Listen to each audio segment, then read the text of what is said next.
Good afternoon, DASA. Welcome to this webinar about being back to PE, back in our schools and teaching socially distanced PE.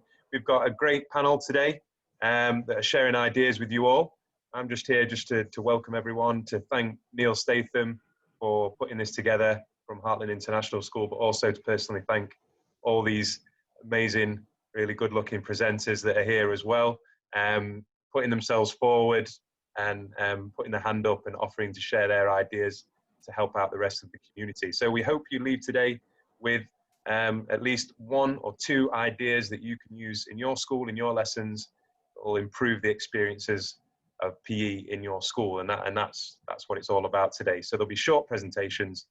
I won't say any more about that, because I know that's Neil's bit in a moment. Just for you guys, please use the Q&A function at the bottom of your screen.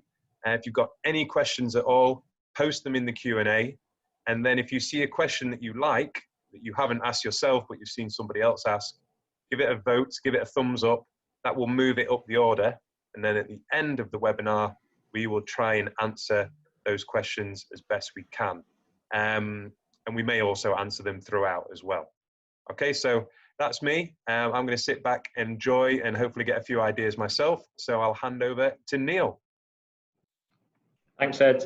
Good afternoon, everyone. My name is Neil Statham, for anyone that doesn't know me, and I'm one of the committee members of DASA, which is the Dubai-affiliated School Sport Association. Welcome to our session today on back to face-to-face PE. It's not a return to PE, because I think it's important to recognise that PE never stopped, even through lockdown and all the challenging circumstances. There were so many innovative solutions, and there was so much hard work from PE teachers to continue provision. So I think first and foremost, if you're tuned in today, probably deserve a big pat on the back, and you deserve to be commended for the hard work and for the solutions you find.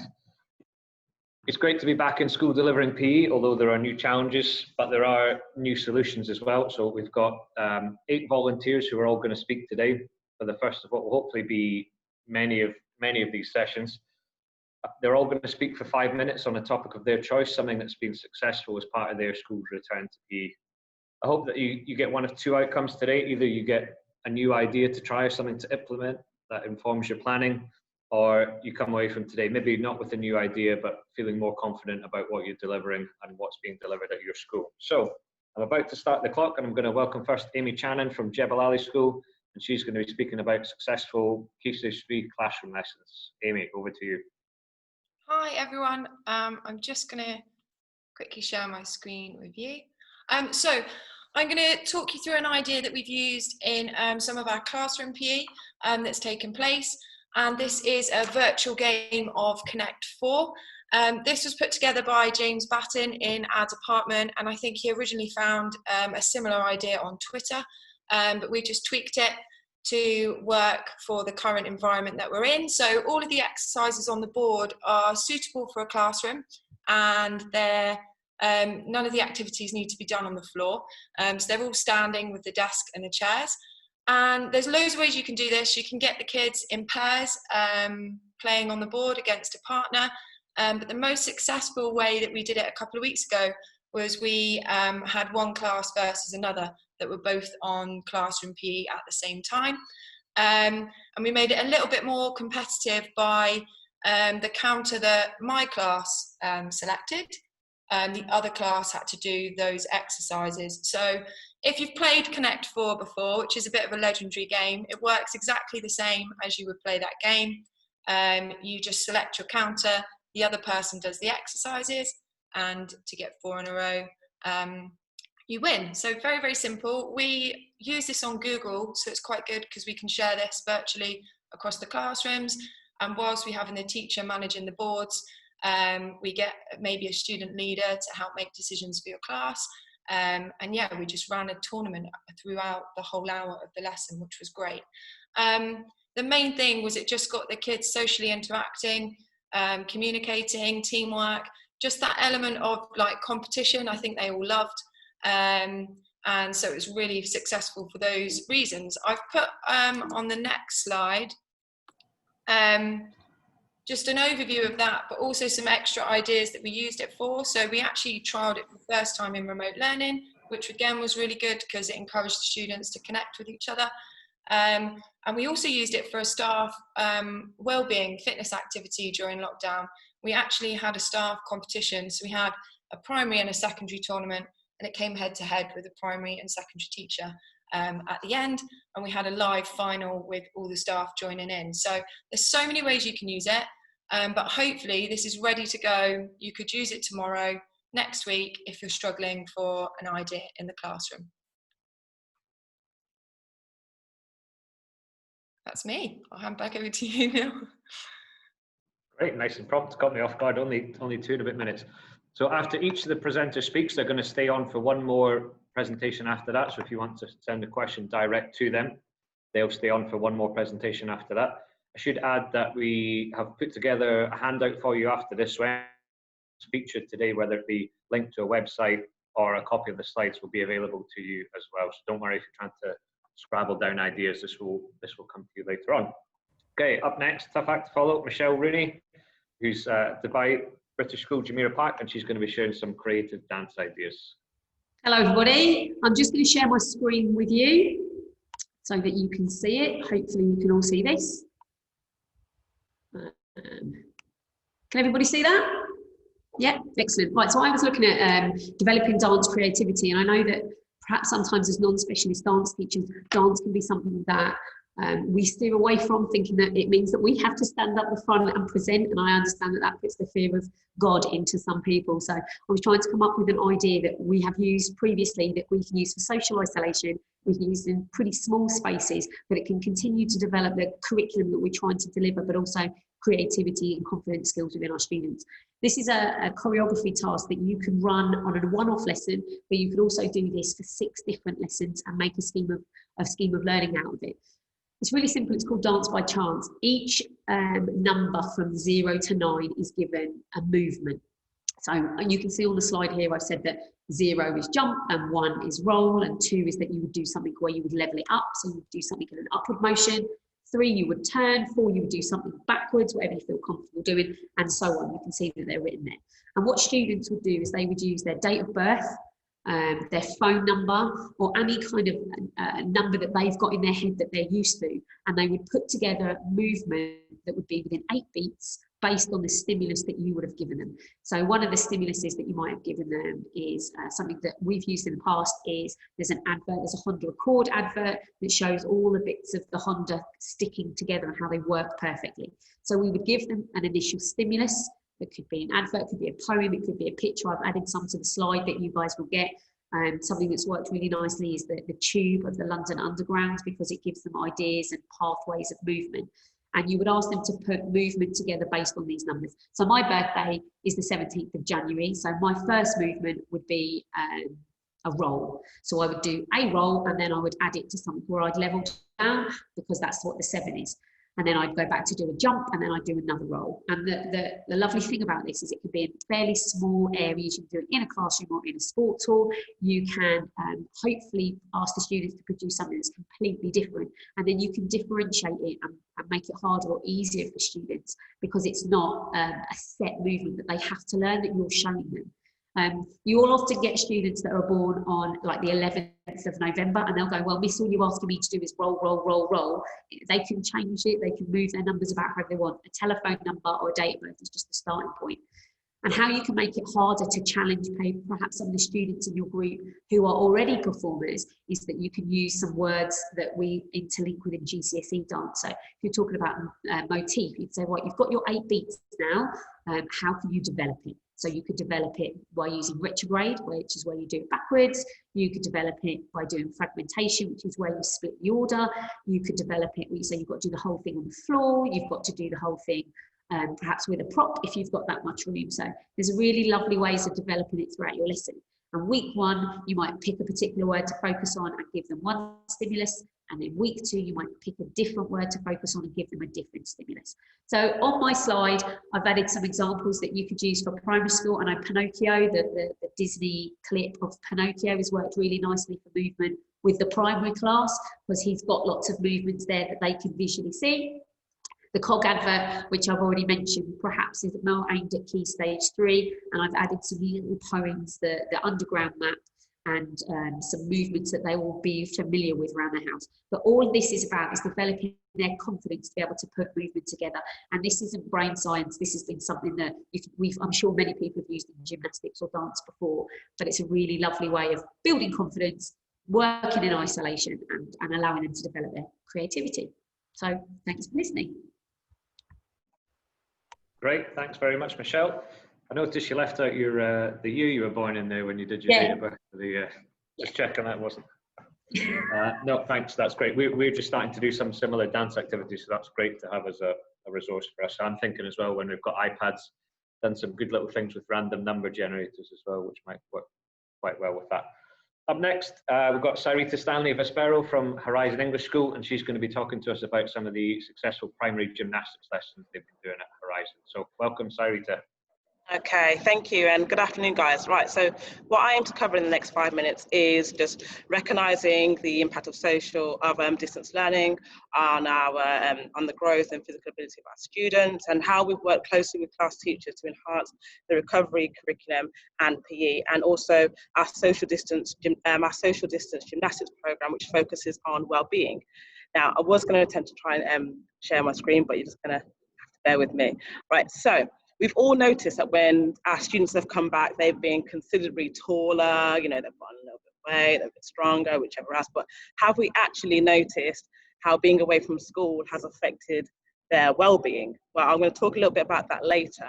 So as a school, we offer 2 lessons of PE, and we are like the only specialist where the kids actually get to come to us. And every lesson we start with a wake-up, shake-up to get the excitement of moving to music, and because, you know, who doesn't enjoy a little bit of music? And the feedback from parents has been really complimentary when their little ones have been filling them in with what they've been up to.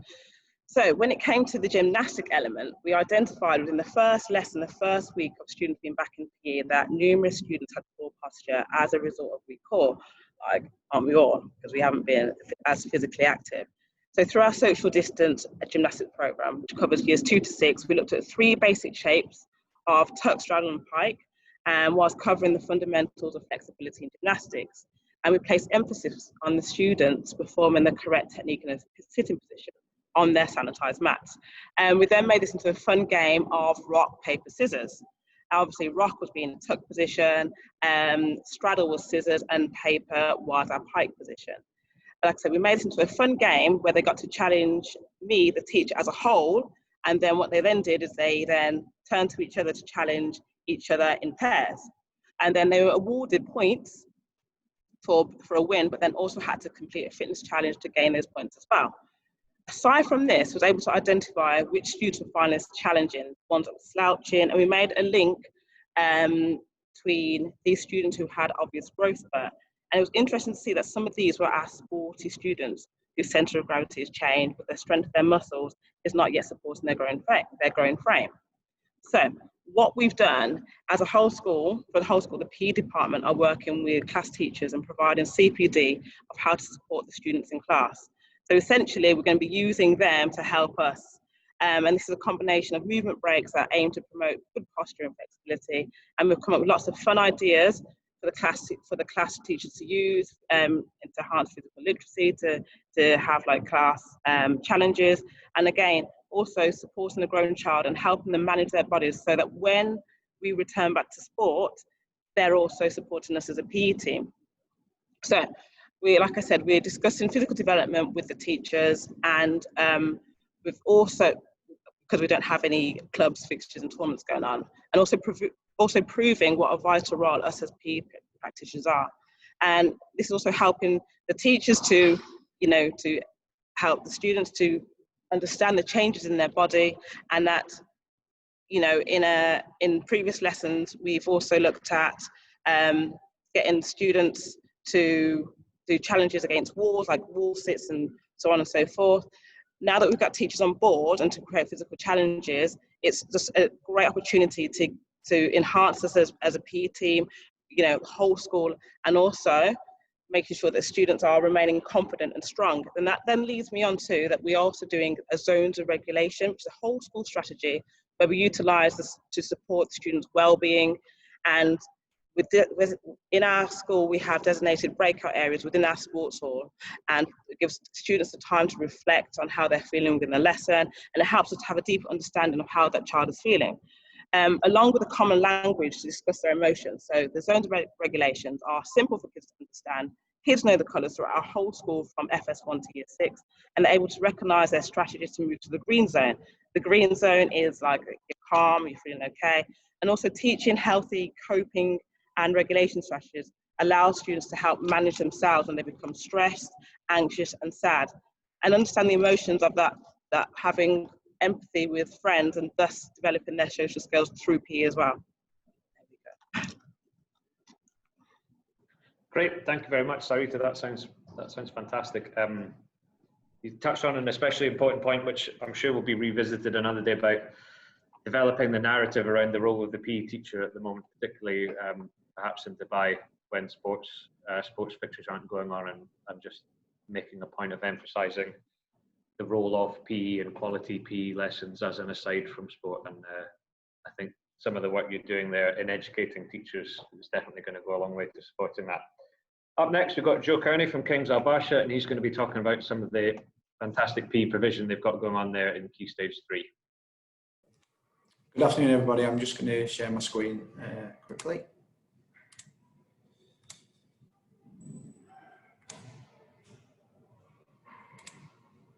Okay, here we go. Yeah, so I'm just going to quickly talk you through how we've successfully managed to deliver some sport in our PE lessons since we've come back this year, specifically around badminton and table tennis. So I'm just going to talk through three main areas around management of the area and facility management of equipment, and then some activities and ideas that we've found to be successful in terms of COVID management, but also obviously engaging the kids. So management of equipment wise, obviously we don't share the equipment, it's fully sanitised, and it's also spread out in the area ready for the students to arrive. We've managed to label each of the shuttlecocks, each of the table tennis balls with numbers, different colours, just to make it really specific for the students in terms of what colour or what number shuttlecock or ball they've got, which seems to have worked really well to allow them to look after their own ball. In terms of rallying and game related activities, we've just made sure that we have set servers for a set amount of time. So they'll serve for say 3 or 4 minutes. And then if the shuttlecock lands on the opponent's side, they can either flick it back with their racket or they can step well away and it can be picked up by that same server. So that's been another successful way we've managed to get some game, a little bit of gameplay and rally going. In terms of management of areas, we're quite fortunate in the sense that we pick the students up from the class and then we bring them down to PE. So what we've been doing in the classroom is we've been sharing obviously the learning goal, but also the management of the lesson. So whether that's using the smartboard or the whiteboard, making sure that the students know exactly what area they're going to be working in when they arrive to the facility. So for example, it could be that they're going to go to badminton court 4A, which is a certain box on a badminton court. That just allows the lesson to get going straight away, but also the students remain socially distanced throughout. And that seems to have worked really well for us. In terms of setting up small games, we've decided to set up smaller courts. So we've used the widths as opposed to a traditional setup of a court. So we've played small games widthways, service box to service box, and that's allowed the front court to be a gap, again, to obviously ensure that we keep socially distanced throughout. And that seems to have worked really well in terms of the shorter games and people being able to control the shuttlecock and the ball when they're playing table tennis. In relation to the nets, we've tried not to use them when we can. What we've done is we've created channels, as I mentioned then. That front section of the court is actually the imaginary net. So we're playing games service box to service box, again, which has been really useful. The students have really enjoyed it, but also, again, keeping to those parameters that we're obviously all following. In terms of ideas, warm-up wise, we've been doing some Pac-Man racket tag. So the students are travelling in badminton specific movements, using the lines and tagging each other with the racket, which has worked really well. The students have really enjoyed it. A lot of the lesson focus has been around developing individual skills. So things like rallying with yourself. In table tennis, we've done a sort of Forrest Gump rally where we've put the table against the wall. They play against themselves. Again, that seems to have worked really well. We've utilised the tram line markings in badminton. So serving from one set of tram lines and trying to land it in the other. Again, that seems to have worked really well. Utilising target games, but without having to use a lot of equipment. You'll see on one of the images there, we've used chalk, and that again has been quite useful to set up little games like battleships and noughts and crosses. Again, that seems to have worked really, really well. And that's it from me, guys. So just a little idea of how we've successfully been able to implement some badminton and table tennis. Great, Joe, thanks very much. We're doing actually very similar with our secondary school, but it's great to just get some other ideas straight away. We've picked up 2 things there that would be fantastic for us. Up next, we've got Liam Hirrell from Arcadia School, and he's going to be talking about some redesign of their PE curriculum, and I think with particularly some great ideas and use of technology. So, Liam, over to you. Hi, everyone. Yeah, so ours is a little bit two-pronged. So the first bit is looking at the curriculum itself. So like everyone else, we sort of looked over the summer, how can we change it, how can we adapt, hoping that come September, everyone would be doing PE in masks, there'd be no social distance. Obviously, that's not the case. So we looked at a bit more of a longer term plan, thinking how can we still assess students, how can we make sure they're doing what we need them to do as PE students, as opposed to coming in and say, doing a HIT class, which I think is a go-to at the minute in a lot of places. So we looked at something called physical literacy. We're in quite a fortunate position at Arcadia where numbers to facilities, where we haven't got too many numbers student-wise, and we've got an awful lot of space spread across 2 campuses. So in terms of an average lesson, we could have a sports hall with, say, 15 students in max. So in terms of social distance, obviously that's quite good. Key stage 1 and 2 in particular, moving into key stage 3, they've all got their own iPads. So I'll move on to how we talk about the technology side of things in a minute. But with regard to the curriculum, we broke it down into 5 areas: play, physical education, physical activity, sport, and learning. So just trying to make sure that we're instilling confidence, A, in the students, B, in ourselves as a PE department. There's only 2 of us at the minute, and the lady I work with, Rooney, she's superb so far. She's done really well with that as well. So we're just trying to build a confidence in ourselves as teachers to make sure we can sort of go back to what we knew before, while sort of changing it as much as we can. And then looking at trying to instill confidence in the parents. So a lot of our lessons get live streamed to the parents with the blended learning. So how can we include obviously the students at home and within our lessons at the minute as well? So we looked at, like I say, the 5 different areas, and we broke it down into isolated skills. So minimal equipment needed. Say if you was looking at throwing, catching, we'd have 1 ball per student, and then they would be sanitized after, and then we'd have another set. But looking at that effective method, so making sure that students, can they throw and catch accurately? Are they running properly? Are they jumping properly? Are they landing properly? So on and so forth. So that we're almost building a model that we can still assess them, say in half-term time or a term's time.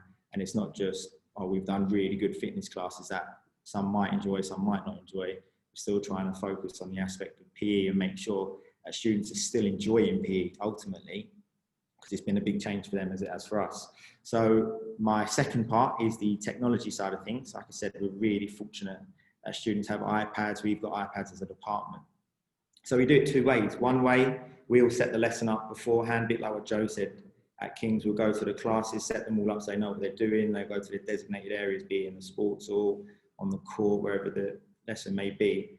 And it'll either be, we have iPads set up with QR codes, and they come and scan the QR code with their own iPad, and it might come up with a link that we've done, or a link to YouTube, or a resource card on their own iPad. So it limits touching, limits resource cards, and it could just be minimal equipment needed, but it could also be that it shows them what they need to do and how they need to do it. We also do it in pairs, so again, it can all be socially distanced. One can video the other, and they can sort of feed back to each other in terms of correct technique, how to do it, in terms of video performance of isolated skills, making sure they're analysing, providing feedback. So it's sort of still doing what we used to do, but maybe not in a game scenario situation, but just isolated skills, and still developing them mentally, physically. We can talk about health, nutrition, so on and so forth. And it seems to be working so far for us. Like I say, it's more of a longer term plan, because I don't know when we're going to go back to game situations. I don't think anyone does. So we're sort of just looking at it like that way, as a long-term plan, as opposed to a short-term fix, and how we can get the students still enjoying PE, still assessed in PE, still pushing them towards, like, obviously GCSE, university and beyond, so on and so forth. And that's us.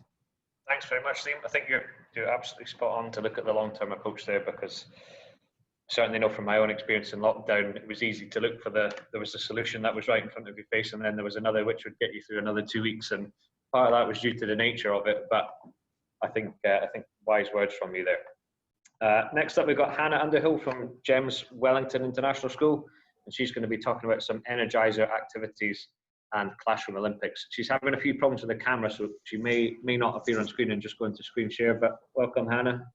Hi, apologies. Yeah, my video isn't working, but it's probably a good thing that you don't get to see my face. So I will share my screen now and see if that works. I just need to be enabled by Ed, I think. 1 second.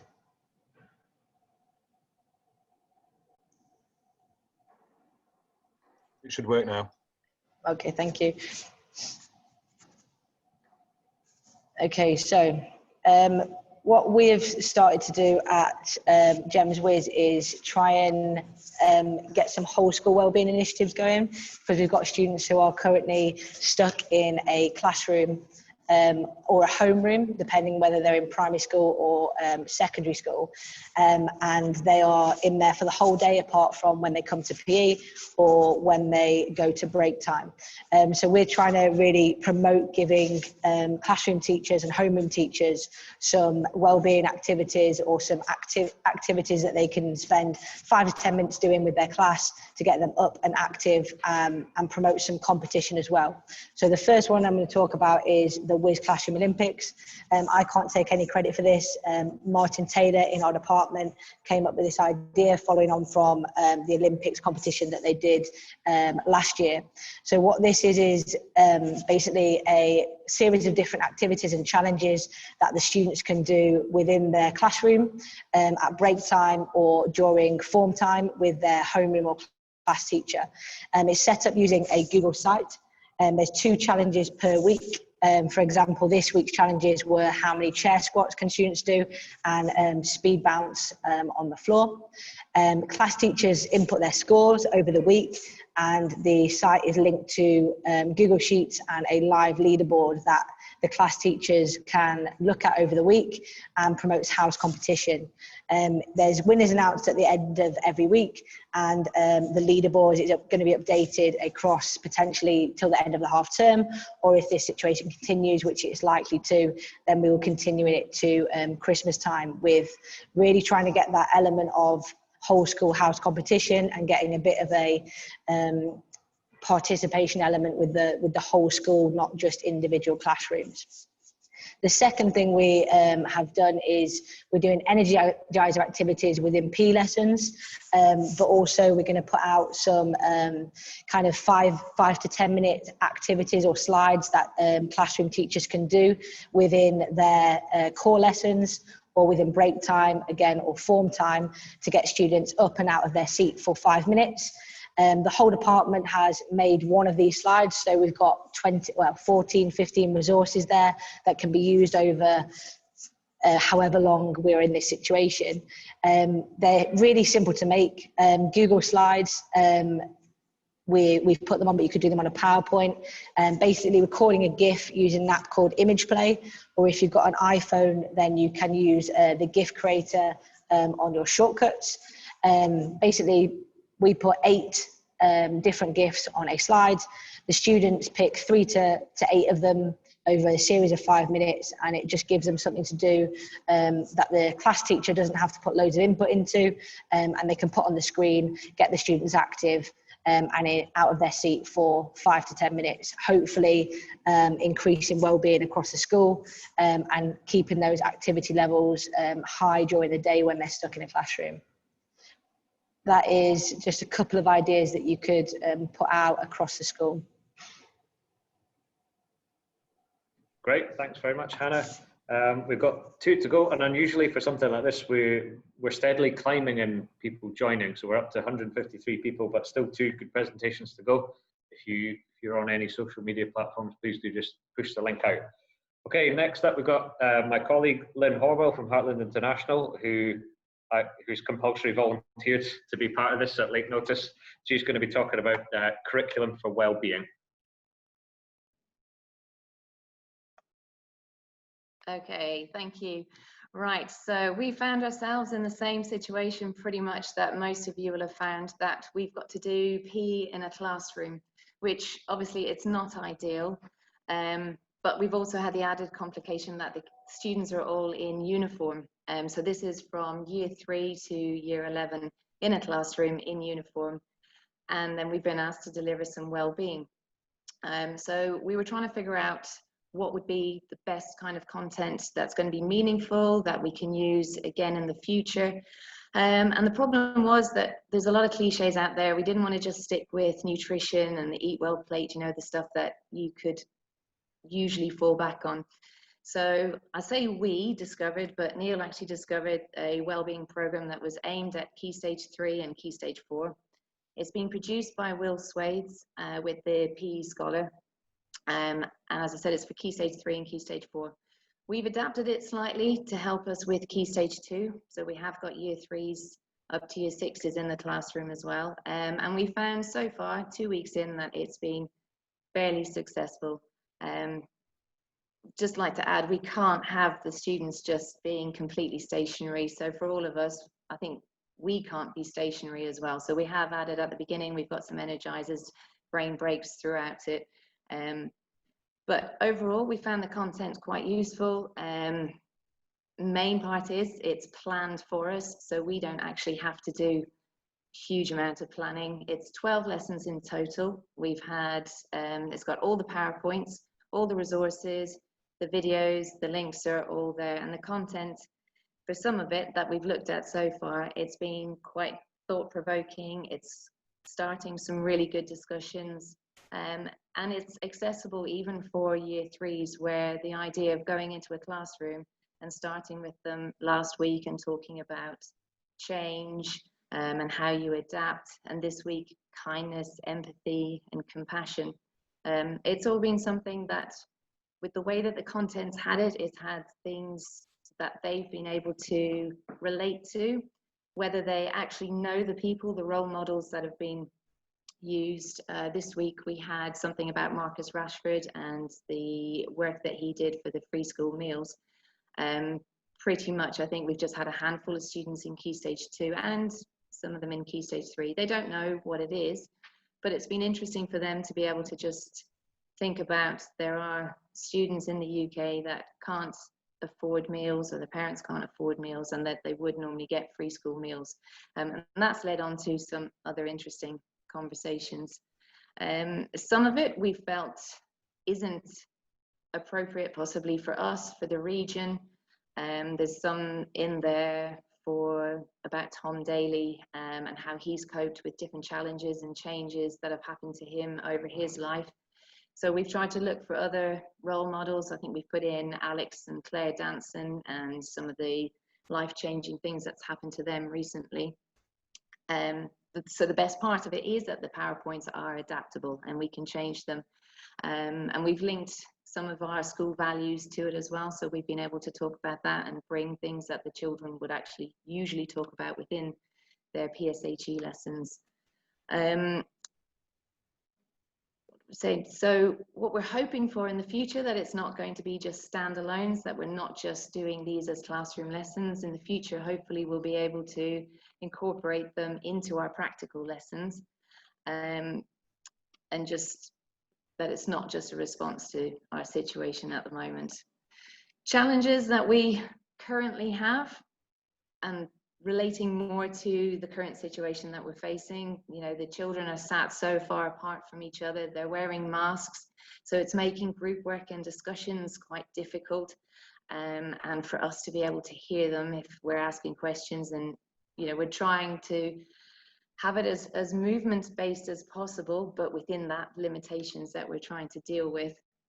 And as I said before, we're not able to cope with being so still, so we need to get them active as well. But so far, 2 weeks in, so far so good, and they haven't complained yet. Great.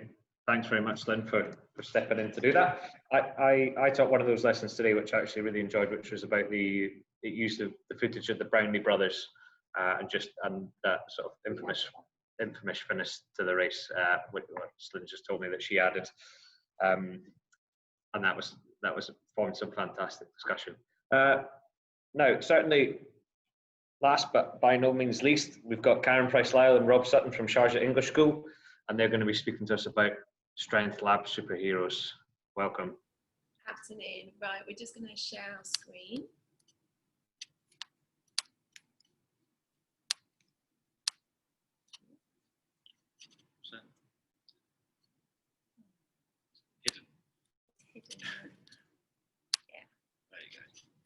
Okay. So yeah, good afternoon, everybody. I'm going to talk about Strength Lab Superheroes. We're going to split this presentation into two parts. I'm going to speak about the context of where it came from, and then Karen's going to speak about how it's been implemented at Sharjah School. So around 18 months ago, I started thinking about how we could teach PE in a slightly different way.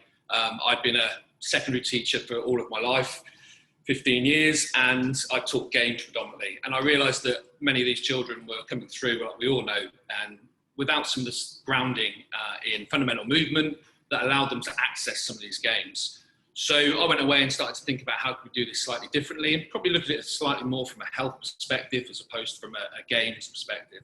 I did some research and I came across some guys called John Lloyd and Oliver, and they had developed a youth development physical model. Within that model, they identified a number of characteristics they expect children to learn at different ages. So I was interested in primary age children, and the grounding, not just for primary, but for all, but particularly primary, was strength and building strength. And so it's actually followed on quite nicely from a couple of the presentations that people have already spoken about. So the next question was, how can we develop an engaging program that develops strength across the primary sector that's right and age appropriate and stage appropriate for each child?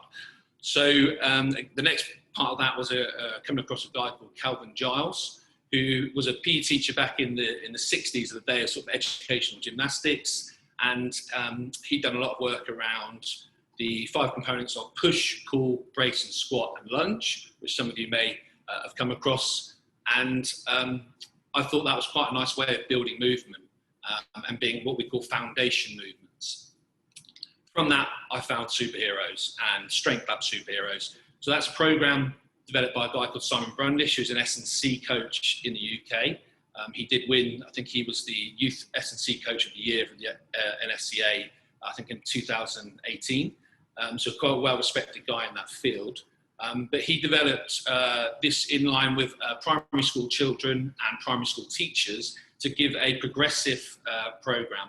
As you can see there, it's got 120 exercises across 24 gradually increasing levels. And I think the key for me is that it's age appropriate, it's progressive. So as many of us did, we probably got frustrated at times seeing someone like Joe Wicks. However, I thought he did a good job of getting the nation moving. But sometimes I feel that some of those activities are not age appropriate, and it's about, no pain, no gain. It's about getting them, to the sweaty point rather than creating good movers. So we started to use this about 12 months ago, and it is a paid web-based program. The guy that developed it, Simon Brundish at Strength Labs, very good at having a chat with him if anyone was interested, and he understands that schools have not always got free-flowing cash, and he will hopefully would work with someone. That's what he did for us anyway, to get the program out there. The biggest thing that I would like to say point from it is that we adopted this as a program across the board. So this isn't something that we just thought was appropriate for either when we were online learning, even though we're not back at school yet, but it will be appropriate for socially distanced. This is part of what we're going to do every day and part of our program. So I'm going to hand over to Karen, and she's going to talk about how we've implemented it at Sharjah. Okay, so Rob brought the programme to the department, and I instantly agreed with the philosophy of like building the athlete first, and Strength Labs definitely does that. It's such a good teaching tool. So I'm not demonstrating all the time, and I've had it up on the whiteboard with, you know, children when it's really hot in the sports hall on the projector, and they're spread out 50 students in the sports hall. So regards social distancing, if they're in the grid in the sports hall, we know we can deliver this program already, because that's kind of what we were doing in September anyway. But also students who can use it on their devices. The platform is compatible with all their devices. They get a login, okay, and they can see all the demonstrations themselves. I'm just going to show you why I talk to you a video that kind of we've created. We're not back at school yet, so some of this is we've created online when they were delivering superheroes online, and when we were doing it last September. I'll keep talking though. Let me just increase that. Yeah.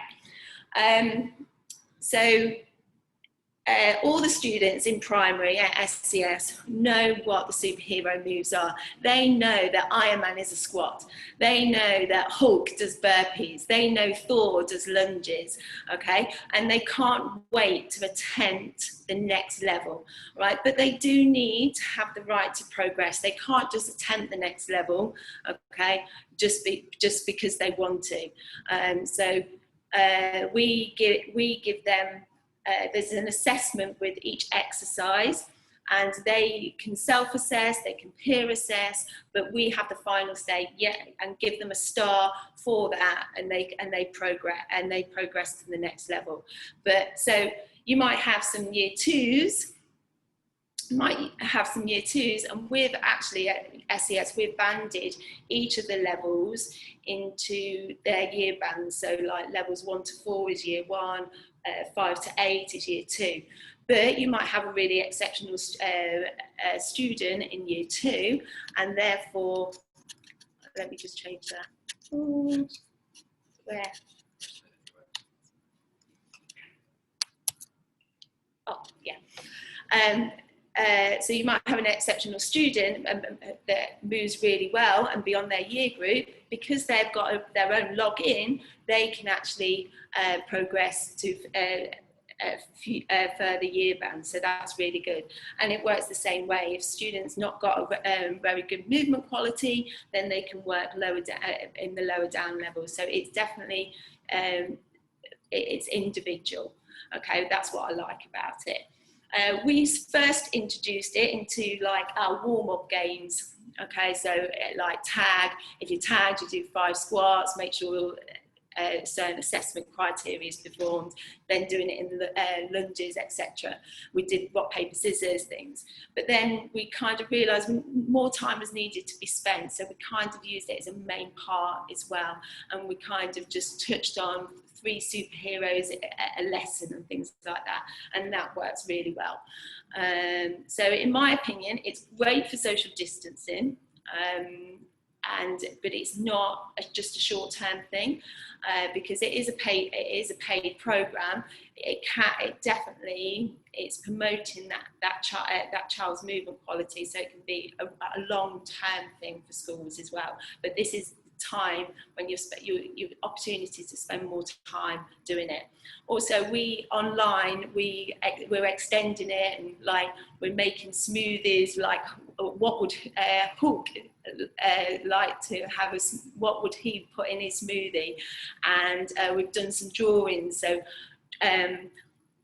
Hulk's got really incredible abdominals. Could you label the abdominals? Could you label Hulk? And we've started that at primary as well.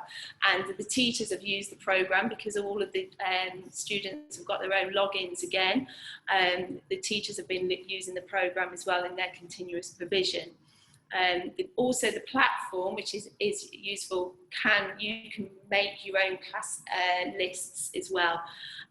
So I found that useful as well. So I can put it in my PE groups, if we kind of team teach one group, I can have it in a certain group. If some students are in after school club as well, I can have another group as well. So that was quite good. I think we're done. I'll stop sharing the screen. Oh, do you want to mention the website? No? Okay, so if you want to have a look at the website, that's just down there on the slide too. You might want to write that down. Right, Neil, I'm going to stop sharing my screen and stop talking. Great, thanks very much, guys. Definitely some great ideas there. I do really like the idea of building the athlete first. Definitely think that's a concept to develop further. Okay, that was our final presentation. I think Ed might be coming in with a couple of bonus things. Are you there, Ed? I am. Thank you, everyone. Brilliant. I've written loads of notes down. Just one thing that we've done, and it's not really teaching and learning related, but in terms of management of students and getting them into the sports hall, we bought a load of these tubs, these boxes from IKEA, numbered them all, and then spread them around the sports hall, socially distanced. And when students come in, they're all allocated a number. They go to their box. And everything they have, their water bottle, their mask if they'd like to remove it for that lesson, if we're doing vigorous exercise, anything they have, their bags, goes in the box. And then the boxes, we have a sprayer, and we spray the boxes between lessons. And it's, for us, like, we wish we had these boxes years ago for PE, because it just starts the lesson really well. It's like in a classroom where they're stood behind the chairs waiting for the teacher to tell them what's about to happen. So the boxes cost, I think, 6 dirhams each from IKEA. So we bought about 150 of them and spread them around in our various facilities. So all these ideas are amazing. I'm coming in with boxes, but it will make your life much, much better. Thank you. Great, thanks, Ed. I just want to say a final thank you to everyone who presented today.